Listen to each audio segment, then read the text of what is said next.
Olá, meus amigos, boa noite. Mais uma vez estamos aqui para dar continuidade ao estudo do livro do Augusto Cury, aqui no nosso canal do IESE. O livro se chama 20 Regras de Ouro para Educar Filhos e Alunos. A gente está no capítulo 7. Se você não viu os vídeos anteriores, é só entrar no nosso canal do YouTube que você vai ter acesso aos outros vídeos dos outros capítulos e também a outros tantos estudos e vídeos de outros colegas que também discutem aqui no nosso canal a educação integral. Então, nós estamos falando aqui já há alguns vídeos desse livro específico do Augusto Cury, que traz importantes contribuições e dicas e reflexões tanto para pais como para educadores. Então, todos aqueles que se interessarem, se vocês gostarem, compartilhem nossos vídeos nas redes para que essas informações cheguem a mais pais e educadores, certo? Então, hoje nós vamos falar um pouquinho do capítulo 7, que vão ter aí algumas das regras que o Augusto Cury nos traz. A gente vai ver a regra 6, a regra 7 e a regra 8, certo? Vamos lá então. Lembrando, né, pessoal, que essas regras, né, que ele traz como regras são ideias e que quando a gente também não consegue colocá-las em prática de uma maneira assim tão intensa, né, e de uma maneira tão imediata, a gente também não pode se culpar por isso, né? Não pode tentar se punir por isso. Ele mesmo nos lembra disso no início do capítulo 7, mostrando, né, tratando, falando que a autopunição, ela também expande aquele nosso índice, que é aquele gasto de energia emocional inútil. Lembra que a gente já comentou nos vídeos passados? O GEEI. Então, quando a gente fica se autopunindo, então não é o caminho também, né? A ideia é que a gente tenha mais informações e a partir disso vá colocando-as em prática, né? Sem essa culpa desnecessária. Então, a nossa última regrinha de ouro, que a gente discutiu no último vídeo do capítulo 6, foi a técnica da teatralização da emoção. Lembra que a gente falou como utilizar essa técnica? Então, se você não assistiu, volta lá no nosso canal do YouTube e assiste esse vídeo do capítulo 6, que é muito interessante essa técnica. Hoje, nós vamos tratar aqui, deixa eu colocar o slide aqui pra gente, a sexta regra, né, que é prevenir a obesidade física e emocional. Então, o Augusto Cury, nesse capítulo, vai trazer uma análise muito interessante, dizendo, né, da questão do nutrir-se, que nutrir-se bem não é comer ansiosamente, né, é comer devagar, absorvendo lentamente aquele alimento. E ele também chama atenção para o fato que a gente precisa utilizar, né, ter bastante inteligência para a alimentação.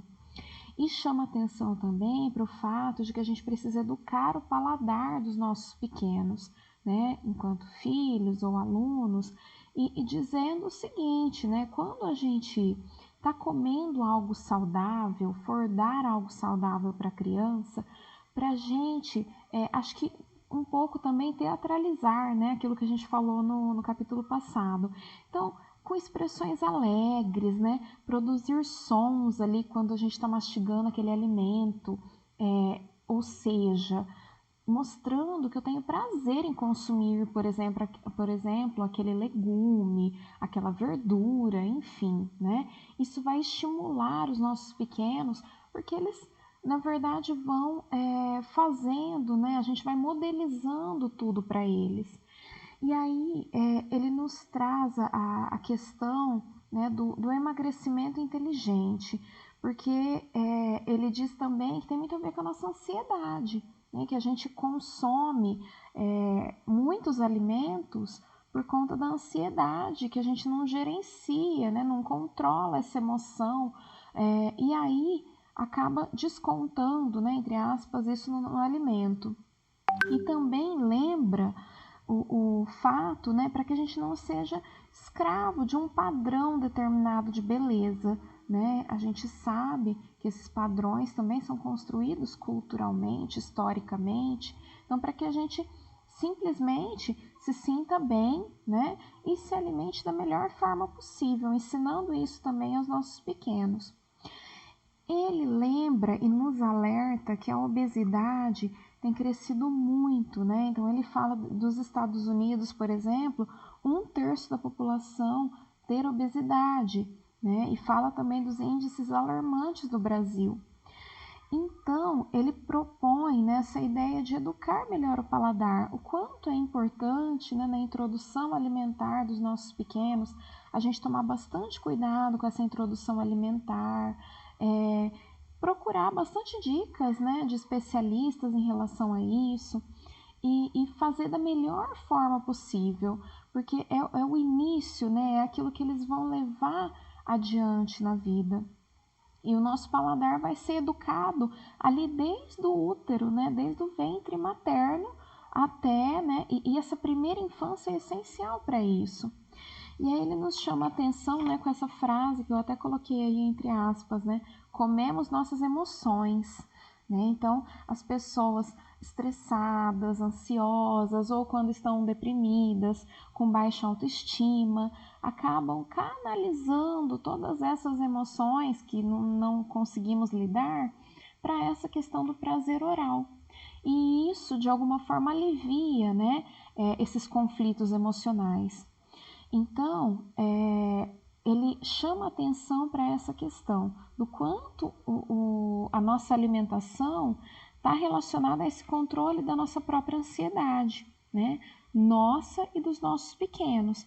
E isso, na verdade, está muito relacionado, né? Porque se eu lido dessa forma com a comida, muito provavelmente, né, aqueles que estão ali sob a minha tutela ali, né, estão como filhos ou netos ou sobrinhos, eles também vão aprender a lidar sim com o alimento, né?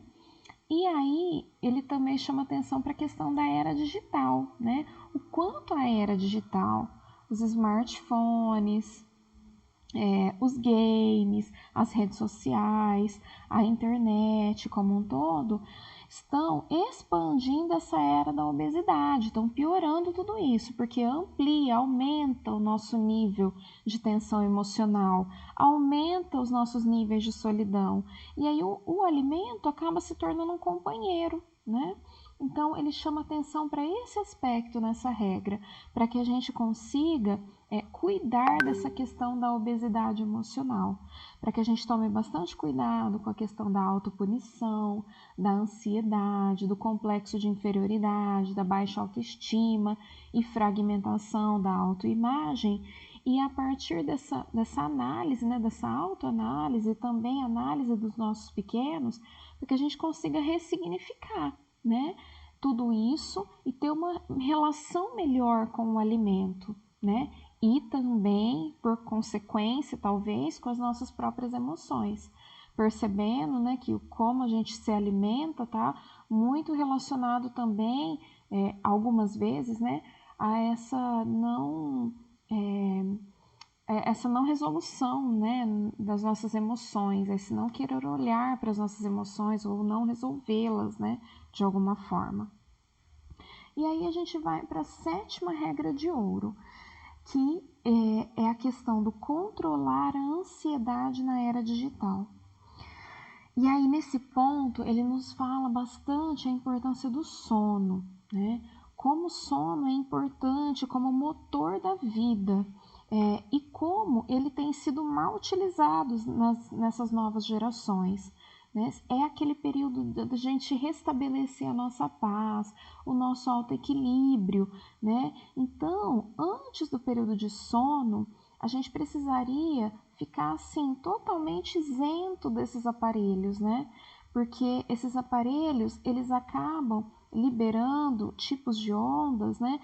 Que não deixam que o nosso sono tenha a qualidade que deveria, né? Esses videogames, essas mídias todas, elas liberam dopamina, que é a mesma substância liberada quando a gente usa drogas, né? Então, o que acontece? Acaba que é um tipo também de dependência que a gente vai criar desses aparelhos todos. Então, ele nos dá a informação, né, de que essa tecnologia digital vicia também, tanto nós como as nossas crianças, né, e que as nossas crianças estão cada vez mais desenvolvendo, né, coletivamente, inclusive, essa dependência digital. E aí ele traz alguns sintomas disso para que a gente se atente, né, tanto a nós mesmos quanto aos nossos filhos, netos, né. Então, a irritabilidade, o humor deprimido, a baixa tolerância a frustrações, agitação mental muito grande, são os mesmos sintomas da abstinência de uma droga, né? Então, a gente precisa ficar atentos a isso. Esse uso excessivo desses aparelhos todos pode viciar, causando insônia, ansiedade e sintomas psicossomáticos. Então, o que ele fala, né? Que nesses aparelhos, assim como no cigarro vem o aviso lá da dependência, tudo que ele causa, o Augusto Cury nos diz que ele acredita que deveria também, né, nessas embalagens dos aparelhos eletrônicos, vir escrito isso, né? Que esse uso excessivo pode viciar, gera insônia, ansiedade e outros sintomas, né? Porque é algo muito significativo. Essas ondas, né, dessas telas diminuem a produção da melatonina, que é um indutor, né, e também estabiliza o nosso sono. Então, prejudica bastante essa questão do sono de qualidade aí, né, principalmente nosso e dos pequenos também. Então, ele diz o seguinte, né, o celular tem muitas vantagens, né, esse mundo digital, a internet tem inúmeras vantagens, mas é preciso também ter um controle, né, sobre isso, principalmente em relação a nós mesmos e aos nossos pequenos, porque eles destroem a questão do sono de qualidade, né? Além de ser também um assassino do diálogo interpessoal, né? Então, muitas vezes a família se reúne ali e está cada um com o seu aparelho. Então, para tudo, né, a gente precisa ter, não que a gente não vá ter, né, não tem como a gente dizer que hoje em dia a gente não vai mais estar vivendo isso, essas tecnologias, mas impor certos limites para que isso não venha prejudicar as próximas gerações, né? E aí a gente tem também, ele nos alerta para essa síndrome do soldado cansado. E também a síndrome do esgotamento cerebral. Ele diz que os nossos filhos, né, e alunos nunca estiveram tão estressados como hoje, né? Então, é como eles se sentem como se eles fossem soldados numa guerra, em constante esgotamento mental. E aí ele traz muitos sintomas que estão relacionados a essa síndrome, né? E diz que 2 ou 3 desses sintomas já caracteriza. Claro, né? Aqui a gente não tem o intuito de diagnosticar nada disso, mas simplesmente alertar pais e educadores no geral para que isso pode acontecer. Então, qual que é a receita, né? Se é que ela existe? É a observação, tanto a autoobservação quanto a observação dos nossos pequenos, né? Eles estão apresentando alguns desses sintomas? Bom, eu estou, meu pequeno está, então eu preciso buscar uma ajuda especializada para verificar tudo isso, né? Então, quais seriam esses sintomas dessa síndrome do soldado cansado, que o Augusto Cury diz que está, assim, muito recorrente nos nossos jovens? Intensa dor de cabeça, dor nos músculos, cólicas abdominais, vômito, déficit de concentração, dispersão da atenção, um rendimento intelectual menor, tanto para provas quanto para redações, uma indisposição muito grande para realizar qualquer tipo de atividade. Ele diz que é uma preguiça mental muito intensa, até para as atividades mais simples.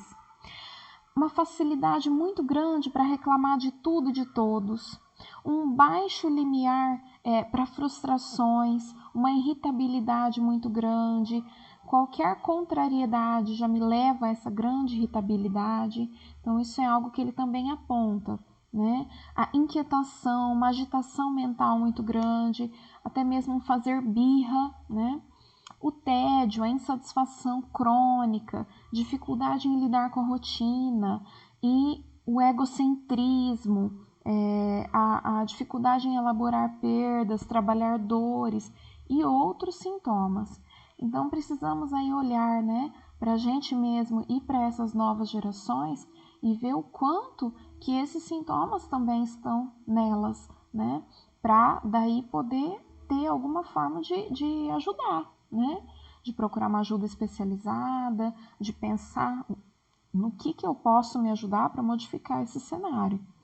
E aí, né, ele fala algo que muitos outros autores também já falaram, né, que hoje o que falta é tempo para a criança ser criança, né? Então ela precisa estar fora desse mundo digital, ela precisa, pelo menos em partes, né, estar fora desse mundo digital para poder ter as brincadeiras de criança, desacelerar o pensamento, contemplar o belo, né? E aí sim conseguir dormir um sono repousante de verdade. Então, a brincadeira ao ar livre, né? A brincadeira na natureza, enfim, um parquinho, uma pracinha que seja, né? A gente tem que oportunizar isso aos pequenos, para que a gente não tenha que lidar com esses problemas decorrentes do uso de tanta tecnologia, né? E aí também um outro ponto legal, né, importante que ele toca nesse capítulo é a questão assim de que muitos pais não têm ideia de como é o sono dos filhos, né?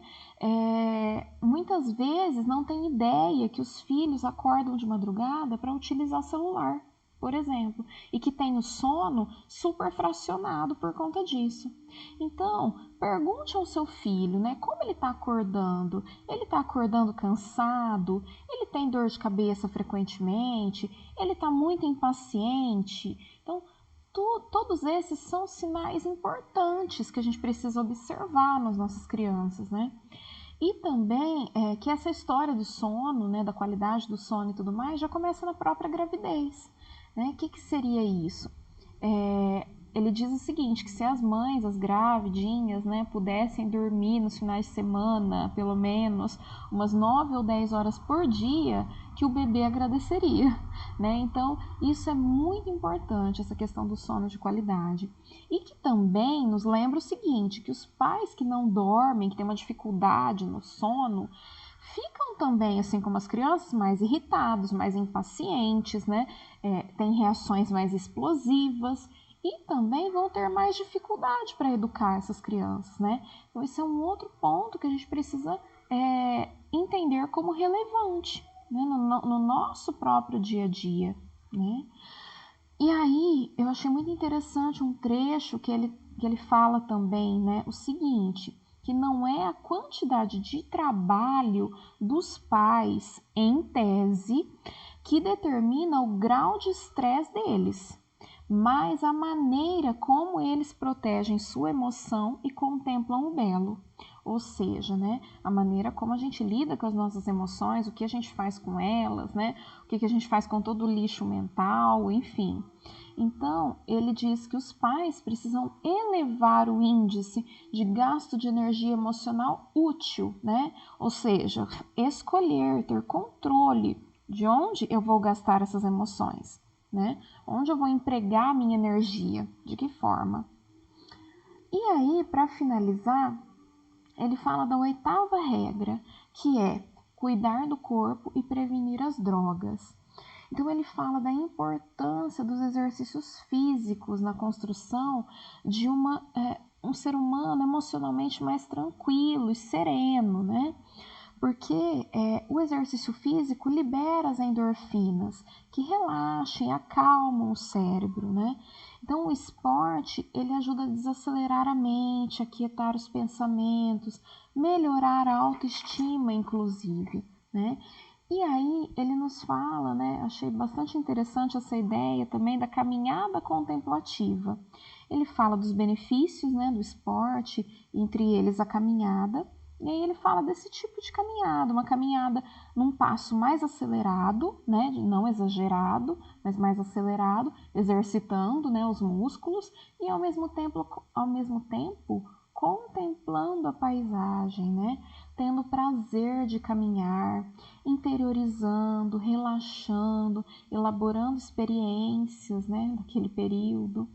Então, ele diz o seguinte, né, que o que vai resolver essa equação difícil que a gente vive, né, educadores estressados e jovens inquietos, é o exercício mental, mais que o físico, não desprezando, né, a importância do esporte, da caminhada e tudo mais, mas é essa consciência de que a gente precisa exercitar a mente, limpar essa mente, cuidar dessas emoções, né, fazer tudo isso da melhor forma possível. E também nos lembra, né, de que nós nunca tivemos uma geração tão preguiçosa, né, que nos esportes coletivos a gente desenvolve um monte de coisas, né, importantes para o ser humano. E como essa geração está muito ligada, né, a videogames e aos jogos de computador e tudo mais, na verdade elas estão treinando cada vez mais o individualismo, né, e estão ali naqueles jogos de morte e vão ali matando aqueles vilões sem história e tudo mais. Então, que isso é um ponto que a gente precisa pensar também, né? E aí, para terminar esse capítulo, ele também nos chama atenção para a necessidade, né, da questão da gravidez e o uso de drogas, né? Tanto as drogas psicotrópicas lícitas, como ansiolíticos, cigarros e álcool, como as ilícitas, né? Maconha, crack, cocaína, o quanto tudo isso pode prejudicar, né? Além da mãe, mas prejudicar muito a criança ali em formação. E aí, para encerrar, né, ele nos diz da importância, né, voltando um pouquinho à técnica da teatralização da emoção, quanto é importante a gente elogiar as crianças ansiosas, as crianças hiperativas, ou as crianças que não são, né, não têm aí esses rótulos, vamos pensar assim, quando elas têm comportamentos bacanas, né, dosados, serenos, generosos, né, a importância da gente elogiar, né, essas crianças para que a gente consiga abrir essas janelas light na memória e aí arquivar experiências mais saudáveis. Então, nessas regras de hoje, né, a gente viu aí 3 regras muito importantes que a gente precisa repensar um pouco das nossas práticas, né, como pais, como mães, como professores, e aí pensando exatamente qual geração que nós queremos formar, né? Tudo isso que a gente está proporcionando a essa geração, a gente está proporcionando na medida certa, né, ou não? E de que forma eu posso fazer isso na medida certa ou numa medida um pouco melhor, né? Então, acho que é essa reflexão que a gente fez aqui nesses minutos de hoje. Agradeço a companhia de vocês e até os nossos próximos vídeos.